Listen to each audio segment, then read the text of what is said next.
Hello friends, welcome back to my channel. Friends, हाथ में मेरे ये बुक देख रहे हैं, स्टोरीज ऑफ पंचतंत्रा। आज डे 2 की स्टोरी हम पढ़ेंगे और स्टोरी है the jackal and the drum. तो फ्रेंड्स, ये स्टोरी है, आप देख सकते हैं इसमें सारी जो इम्पोर्टेंट वोकैबलरीज है उसको हाईलाइट किया गया है ताकि आपको ये वोकैबलरीज आप अपनी डेली कन्वर्जेशन में कैसे यूज़ कर सकते हैं वो आप देख सकें। तो फ्रेंड्स, इसका मैं आज इंग्लिश से हिंदी में ट्रांसलेशन करूंगी और एक एक वर्ड को बहुत अच्छे से हम डिस्क्राइब करने वाले हैं। फ्रेंड्स, स्टोरी फर्स्ट को मैं ऑलरेडी ट्रांसलेट कर चुकी हूँ।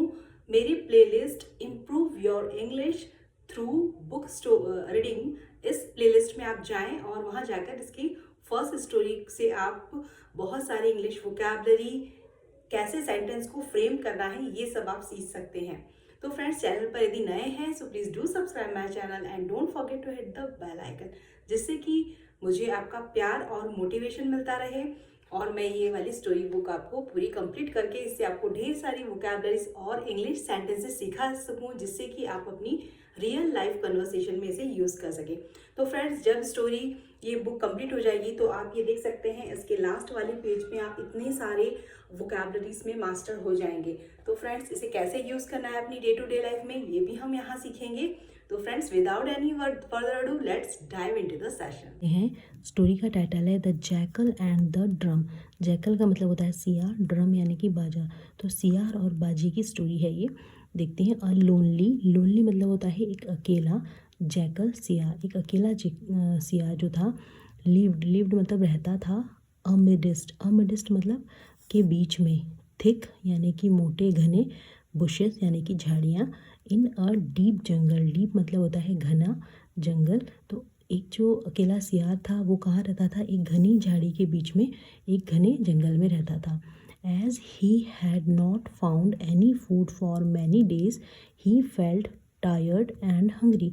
एज ही, चूँकि उसे बहुत दिन से खाना नहीं मिला था, मैनी डेज, तो वो कैसा महसूस कर रहा था? ही फेल्ट कैसा महसूस कर रहा था? टायर्ड मतलब थका हुआ, एंड हंग्री मतलब भूखा महसूस कर रहा था। तो अब देखिए फ्रेंड्स, यहाँ पर पास्ट परफेक्ट टेंस यूज हुआ है। हैड के साथ में वर्ब की थर्ड फॉर्म आई है, फाइंड का फाउंड हो गया है। तो पास्ट परफेक्ट टेंस में हैड प्लस वर्ब की थर्ड फॉर्म। तो क्योंकि उसे बहुत दिन से खाना नहीं मिला था तो वो कैसा महसूस कर रहा था? यहाँ पर second form of verb I है, फील की। तो कैसा महसूस कर रहा था? थका हुआ और भूखा। तो I need to plug up whatever strength I have. अब देखिए, प्लग अप यहाँ पर फ्रेजल वर्ब यूज़ हुआ है जिसका मतलब होता है टू कलेक्ट। क्या कलेक्ट करना? यहाँ पर करेज, साहस जुटाना, इसका मतलब होता है। जैसे कि हम इस तरीके के सेंटेंस बना सकते हैं प्लग अप से, कि इसका मतलब होता है हिम्मत जुटाना, और to gather courage to do something difficult. कोई डिफ़िकल्ट काम करने के लिए हमको हिम्मत जुटाने को हम कहते हैं प्लग अप। तो सेंटेंस हो सकता है कि जैसे कि किसी को अपनी सैलरी को इंक्रीमेंट करना है और उसे अपने बॉस से बात करनी है कि इस सैलरी से रिलेटेड कि मेरी सैलरी बढ़ा दो। तो आप इस तरीके से सेंटेंस बना सकते हैं। I finally plugged up the courage to talk to my boss about my raise. मतलब कि मैंने अपने बॉस से सैलरी बढ़ाने के लिए बात करने के लिए मैंने हिम्मत जुटाई। तो I finally plugged up the courage to talk to my boss about my raise. अब जैसे कि यहाँ पर देखिए, प्लग्ड अप का क्या मीनिंग निकल रहा है? यहाँ पे उसने किस चीज़ के लिए हिम्मत जुटाई? स्ट्रेंथ। यहाँ पर स्ट्रेंथ कहेंगे, करेज की जगह हम यहाँ पर यूज़ करेंगे स्ट्रेंथ। मतलब होता है ताकत। वॉट एवर मतलब होता है जो कुछ भी, और नीड मतलब ज़रूरत है। तो I need to plug up, मुझे किस चीज़ की ज़रूरत है? प्लग अप, अपनी ताकत जुटाने की ज़रूरत है, जो भी उसके पास में ताकत बची हुई है। What ever strength I have, मेरे पास जो भी ताकत बची है मुझे ताकत जुटाना है। एंड फाइंड फूड, फाइंड मतलब होता है सर्च करना, ढूंढना, भोजन ढूंढना है बहुत जल्दी। सून मतलब जल्द ही। अदरवाइज नहीं तो, या फिर बल्कि आई विल डाई, मैं मर जाऊंगा। ही थॉट, इसने सोचा, ऐसा जैकल सोच रहा है। आगे बढ़ते हैं। He wandered through the forest. Wandered का मतलब होता है फ्रेंड्स इधर उधर भटकना बिना उद्देश्य के। तो वॉक और मूव इन अ एमलेस वे, मतलब कोई आपका उद्देश्य नहीं, ऐसे ही घूम रहे हैं। या जैसे कहते हैं स्ट्रॉल करना, इधर उधर घूमना। जैसे कि एग्जांपल हो सकता है, आई wandered through the narrow street, मैं ऐसे ही सड़क पे, पतली सड़क में ऐसे ही घूम रहा था। तो ही वॉन्डर्ड थ्रू, ही मतलब यहाँ पर जैकल की बात की गई है। जैकल कैसे घूम रहा था, फॉरेस्ट में, जंगल में ऐसे ही घूम रहा था फॉर लॉन्ग टाइम, बहुत समय से घूम रहा था, बट वॉज नॉट सक्सेसफुल, लेकिन वो सक्सेसफुल नहीं हो पा रहा था, उसे सफलता नहीं मिल रही थी, उसे फूड नहीं मिल रहा था। टायर्ड ऑफ रोमिंग, रोमिंग का मतलब भी होता है इधर उधर भटकना, घूमना। तो टायर्ड ऑफ रोमिंग, इधर उधर जो भटक रहा था, घूम रहा था, उसकी वजह से वो कैसा हो गया था, टायर्ड हो गया था, थक गया था। ही थॉट, उसने सोचा, of giving up when he came upon an abundant battlefield. अब देखिए फ्रेंड्स, यहाँ पर बहुत सारी आपको फ्रेजल वर्ब भी दिए हुए हैं, वोकैबलरीज भी दी हुई है, तो इसको ध्यान से देखें। ही थॉट, थॉट यहाँ पे थिंक की सेकेंड फॉर्म आई है, थिंक थॉट थॉट, यानी कि होता है सोचा, उसने सोचा। Of giving up, giving up मतलब होता है हार मानना, छोड़ देना। टू स्टॉप ट्राइंग मतलब किसी चीज़ को ट्राई करने से छोड़ देना, हार मान जाना। जैसे कि हम कहते हैं ना कि अपने सपनों अपने सपनों को हार मानने के बारे में सोचना भी मत। जैसे कहते हैं ना, don't even think to giving up on your dreams. अपने सपनों के बारे में हमेशा उसे कैसे आप प्राप्त करेंगे उस बारे में सोचना, उसको गिविंग अप करने के बारे में बिल्कुल मत सोचना। तो गिविंग अप मतलब होता है छोड़ देना, हार मानना। तो don't even think of giving up on your dreams, ठीक है। तो गिविंग अप का मतलब होता है हार मानना, छोड़ देना।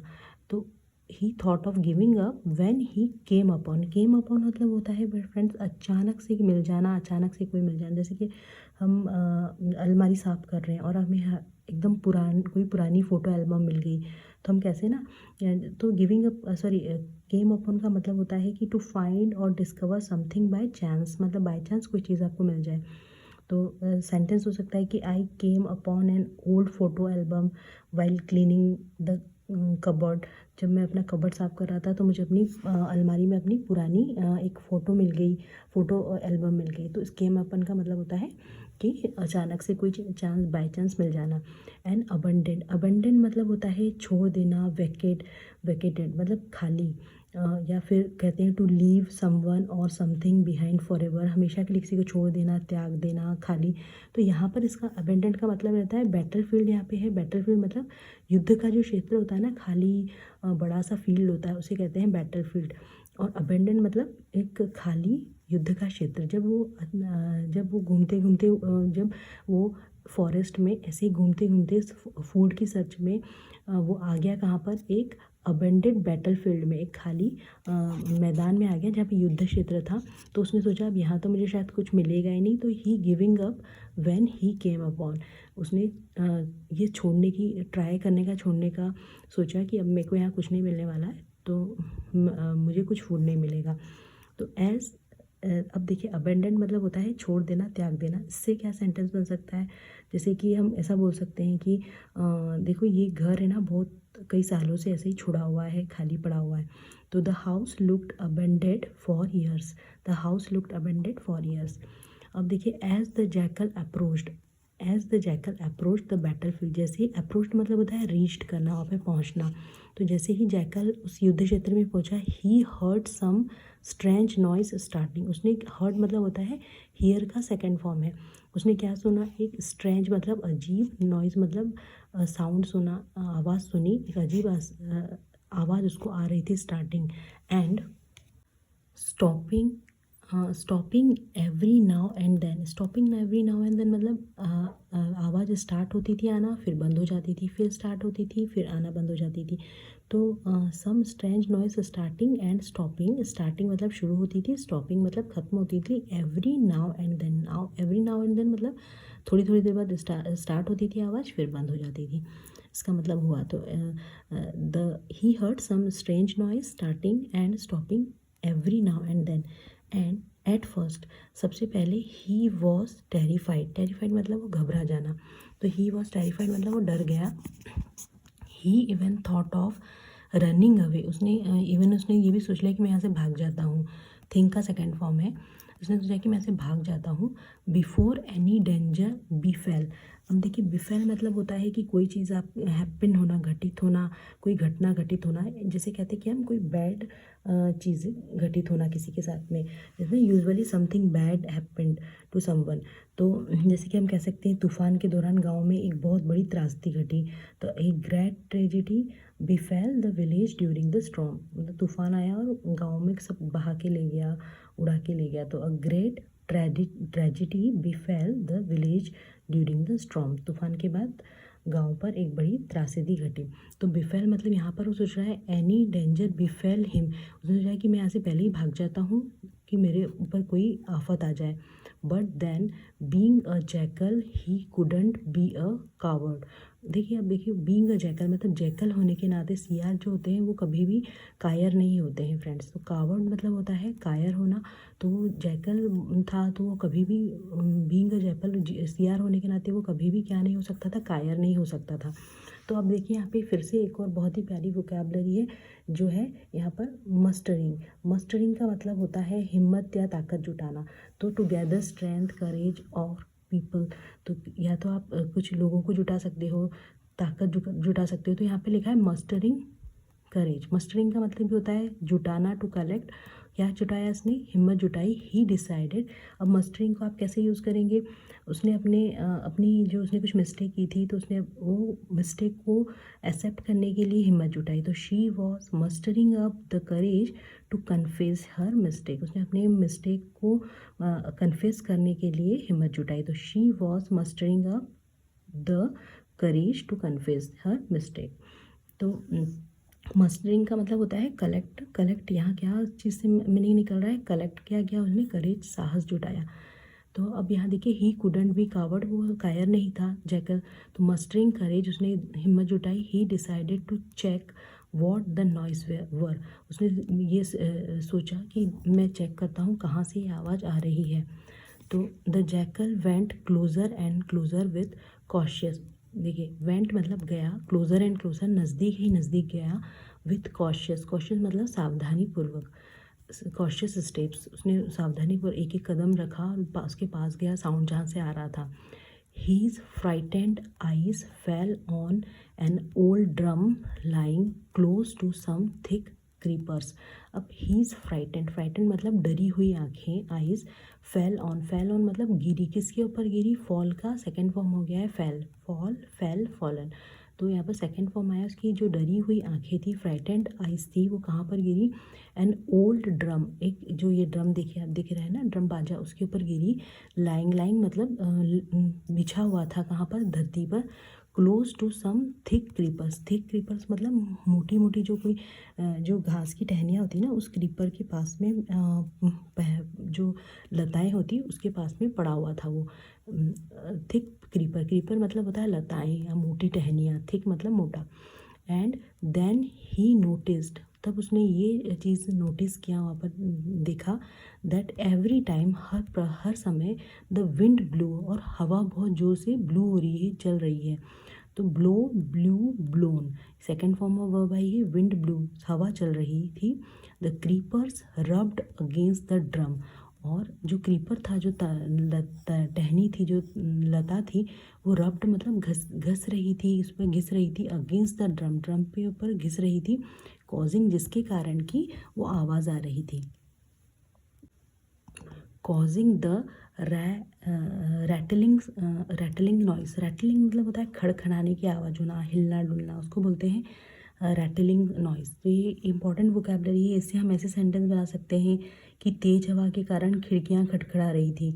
तो the windows were rattling because of strong wind, making a rapid shaking noise और मूवमेंट, जैसे कहते हैं ना, उसे कहते हैं रैटलिंग, मतलब खड़खड़ाने की आवाज़ होना लगातार। तो the windows were rattling because of the strong wind, तेज हवा के कारण खिड़कियाँ जो है लड़खड़ा रही थी, खड़खड़ा रही थी। तो वहाँ पर जो यहाँ पर क्या हो रहा था, उस जो लता, जो जोर हवा आ रही थी उस कारण से वो टकरा रही थी, वो जो क्रीपर था, वो जो लता थी ना, वो टकरा रही थी ड्रम से, और एक रैटलिंग, खड़खड़ाने की नॉइज़ हो रही थी। The drum was probably left behind by some army, और जो उन्होंने सोचा कि जो ड्रम था, वो जो बाजा था ना, वो शायद किसी आर्मी ने है ना, शायद प्रोबेबली मतलब होता है शायद, लेफ्ट मतलब छोड़ दिया था बिहाइंड बाय सम आर्मी, किसी आर्मी ने, किसी सैनिक ने उसे वहाँ छोड़ दिया था। तो जैकल ग्रीन्ड और ग्रीन्ड टू हिमसेल्फ। देखिए, ग्रीन टू हिमसेल्फ बहुत ही अच्छा एक वर्ड है। इसका मतलब होता है कि जैसे हम, ये एक ना एक्शन होता है जो कि हम मन ही मन मुस्कुराते हैं, मन ही मन खुद से ही मुस्कुराते हैं, किसी को दिखाना नहीं होता है। कोई व्यक्ति अकेले में बिना किसी को दिखाए खुद के मन में किसी बात के लिए मुस्कुराता है, उसे कहते हैं, हम उस एक्शन को हम कहते हैं ग्रीन टू हिमसेल्फ। जैसे कहते हैं ना कि smile a wide broad smile privately, जैसे कि किसी को दिखाना नहीं था, खुद से ही मन मुस्कुराते। तो जैकल भी मन ही मन मुस्कुराया अपने ऊपर, and heaved a sigh of relief. देखिए, बहुत ही प्यारा सेंटेंस है। हीव्ड का मतलब होता है जोर से, जोर लगाकर कोई गहरी सांस लेना, है ना। सांस को लेने को हम कहते हैं हीव्ड। और इसका दूसरा मीनिंग भी निकलता है टू लिफ्ट और थ्रो विथ एफर्ट, किसी चीज़ को बहुत उठाना तेज़ी से और फेंकना, एफर्ट के साथ में जोर लगाकर उठाना। या फिर उसका दूसरा मीनिंग निकलता है और to take a deep breath, एक गहरी सांस लेना। तो यहाँ पर हीव्ड का मतलब निकल रहा है गहरी सांस लेना। जैसे कि हम इस तरीके के सेंटेंस बना सकते हैं कि एग्ज़ाम ख़त्म हुई और उसने राहत की सांस ली। He heaved a sigh of relief after the exam ended. जैसे एग्ज़ाम खत्म हुई तो उसने राहत की सांस ली। साई का मतलब होता है सांस को छोड़ना। हीव्ड मतलब होता है गहरी सांस लेना। A sigh of relief, sigh of मतलब सांस, एक राहत की सांस छोड़ना, गहरी सांस लेना और राहत की सांस छोड़ना। तो साय का मतलब जो यहाँ पर निकलेगा वो होगा सांस छोड़ने से, ठीक है। तो साय मतलब होता है जैसे कि हम कहते हैं आह भरना, जिसे कहते हैं ना to breathe out slowly, breathe out slowly, वहाँ पर ब्रीथ इन, यहाँ पर है ब्रीथ आउट। जैसे कि हम सेंटेंस बनाते हैं, पत्र पढ़ने के बाद में उसने दुख से आह भरी। The she sighed sadly after reading the letter. उसने पत्र पढ़ने के बाद में दुखी से उसने कुछ ऐसा पढ़ा जिससे कि उसको सैडनेस फील हुई, तो उसने अपनी एक आह भरी और सांस छोड़ी, उसे कहते हैं। The confident jackal now walked through the जंगल। अब जो जैकल था अब वो डरा हुआ नहीं था, क्योंकि उसे पता चल गया था कि आवाज़ ड्रम से आ रही है। तो अब वो कॉन्फिडेंट हो गया, साहस मतलब उसे उसमें हिम्मत आ गई, जो सियार था। Now walked through the jungle, walked मतलब जंगल की ओर चला गया। Looking for food, looking for मतलब सर्चिंग फॉर, ढूंढने के लिए, तलाश में, ठीक है। ये भी एक फ्रेजल वर्ब है। लुकिंग फॉर मतलब जैसे कहते हैं ना, I am looking for something new, something trendy. आप कोई दुकान पे जाते हैं, वहाँ पर आप कहते हैं, आपसे पूछते हैं कि sir how may I help you, कि मैं आपकी कैसे मदद कर सकता हूँ। तो आप वहाँ कह सकते हैं कि जैसे आपको एक ट्रेंडी बैग चाहिए, तो आप वहाँ पे कह सकते हैं, या I am looking for a trendy bag, है ना। तो मैं एक ट्रेंडी बैग ढूंढ रहा हूँ। तो लुकिंग फॉर मतलब सर्चिंग फॉर। तो द जंगल, हाँ, through the jungle looking for, searching for food, खाने की तलाश में। Soon he found so much as to last him several days. तो जल्दी ही उसने उसे फाउंड मतलब मिल गया क्या, so much as, so much as मतलब बहुत कुछ ऐसा मिल गया, to last him several days मतलब जिससे कि वो बहुत सेवरल मतलब बहुत सारे दिन वो बिता सकता था, बहुत सारा उसको जानवर ऐसा मिल गया जिससे कि वो खा के उसको बहुत दिनों तक वो जीवित रह सकता था। अब देखिए यहाँ पर लिखा हुआ है ही वॉज थ्रिल्ड। थ्रिल्ड का मतलब होता है कि वो खुशी हो गया और मतलब आनंद से भर गया वो, ही वॉज थ्रिल्ड। तो थ्रिल्ड का मतलब होता है कि खुश होना, एक्साइटमेंट होना, ठीक है। तो ही वॉज थ्रिल्ड, खुश हो गया, हैप्पी हो गया, एक्साइटेड हो गया, as he sat down to relish his meal. तो जैसे ही वो अपने खाने के लिए बैठा, रिलिश मतलब होता है फ्रेंड्स आनंद लेना, मज़ा लेना। तो टू इन्जॉय समथिंग डीपली, किसी चीज़ का बहुत गहराई से आनंद लेना, उसे कहते हैं हम रिलिश। तो जैसे सेंटेंस बन सकता है, मैं अपने परिवार के साथ में बिताया हर पल आनंद से जीता हूँ। तो I relish every moment spend with my family. तो इसका मतलब होता है, रिलिश का मतलब होता है मज़े से, आनंद से जीना, या किसी चीज़ का आनंद से मज़ा लेना। तो उसने बहुत मुश्किल से उसे खाना मिला था, तो वो मील मतलब होता है भोजन। तो वो खाने के लिए बैठ गया और उसने बहुत आनंद से उस खाने का को एंजॉय किया। और ही थॉट, फिर उसने सोचा, if I had got scared and run away, यदि मैं हैड गॉट, देखिए हैड गॉट स्कैर्ड मतलब यदि मैं डर जाता, एंड रन अवे, और यहाँ से भाग जाता। तो I would have remained hungry, तो मुझे आई वुड हैव, तो मुझे फिर से शायद भूखा ही रहना पड़ता। इमेजिन, सोचो, I a jackal being afraid of a drum, और यदि जैकल ड्रम से डर जाता, हा हा हा, वो खुशी से इमेजिन करने लगा, बोलने लगा मन ही मन। द जैकल लाफ्ड, और हंसने लगा, and went on to enjoy his meal, और वेंट ऑन मतलब वो, वेंट ऑन मतलब फिर से वो अपने मील को हंसते हुए एंजॉय करने लगा, खाने लगा। अब देखिए हमें क्या मोरल मिलता है कि मोरल है courage is required to overcome obstacles. Obstacles मतलब होता है परेशानियाँ, बाधाएं, उसे कहते हैं ऑब्स्ट्रिकल। ओवरकम मतलब किसी चीज़ से जूझ कर निकलना, ओवरकम ऑब्स्टिकल मतलब परेशानियों से जूझ कर निकलना। करेज इज़ रिक्वायर्ड, करेज मतलब होता है साहस, तो साहस की ज़रूरत होती है किसी भी कठिनाई, मुश्किल से निकलने के लिए। तो इससे कहानी से हमें ये शिक्षा मिलती है कि courage is required to overcome obstacles. किसी भी दुख और परेशानी से निकलने के लिए हमें साहस की ज़रूरत होती है, और हमारे भीतर, सबके भीतर साहस होता है। तो यदि आप भी इंग्लिश लर्निंग जर्नी में इन वोकैबुलरीज को सीखेंगे तो आपके भीतर भी एक कॉन्फिडेंस आ जाएगा। तो ये पूरी स्टोरी है। सो फ्रेंड्स, वीडियो थोड़ी बड़ी हो गई है, इसलिए इसमें जो भी हम सबने वोकैबुलरीज पढ़ी है, फ्रेजल वर्ब पढ़े हैं, उसके बहुत सारे रियल लाइफ एग्जांपल्स मैं आपको नेक्स्ट वीडियो में, इसके पार्ट 2 में आपको मैं डिस्कस करूँगी, और इन सारी वोकैबुलरीज को कैसे इजीली स्टोरी के माध्यम से याद रखना है वो भी मैं आपको सिखाऊंगी। तो इन सारी वोकैबुलरी से हम खुद की एक ओन स्टोरी बनाएंगे, जिससे कि ये सारी वोकैबुलरीज आपके सबकॉन्शियस माइंड में बिल्कुल फिट हो जाए। जब भी आप बोलें आप उसे नेचुरली यूज़ कर पाएँ, बिल्कुल नेटिव स्पीकर की तरह। तो मैं मिलती हूँ आपको नेक्स्ट वीडियो में नए लेसन्स के साथ में, जिससे कि आपकी ये सारे जो वोकैबुलरीज हैं वो अच्छे से हो जाए। तो नेक्स्ट वीडियो को आप बिल्कुल भी स्किप न करें। चैनल पर नए हैं तो please do subscribe my channel and don't forget to hit the bell icon, जिससे कि आपका ये जो नेक्स्ट वीडियो है बिल्कुल भी मिस ना हो। नोटिफिकेशन बेल को ज़रूर प्रेस करें। सो फ्रेंड्स, मैं आपको मिलती हूँ नेक्स्ट वीडियो।